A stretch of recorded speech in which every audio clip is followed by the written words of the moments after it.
برگ دیگری از تاریخ رقم خورده است. جمهوری اسلامی دیگر وجود ندارد. پس از سالها مبارزه مردم ایران آزادی خود را پس گرفتند.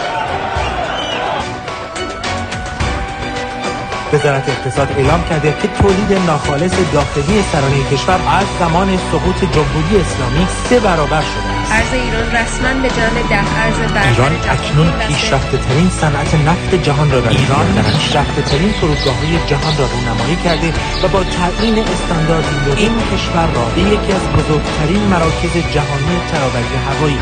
ارتش مدرن ایران اکنون قدرتمندتر از همیشه است. از سیلیکون ولی تا تهران استعدادهای برتر از سراسر جهان ایران را برای کار، تحصیل و نوآوری انتخاب می‌کنند. با اقتصادی پررونق و دانشگاه‌هایی در سطح جهانی ایران اکنون به مقصدی برای درخشان‌ترین استعدادها تبدیل شده است.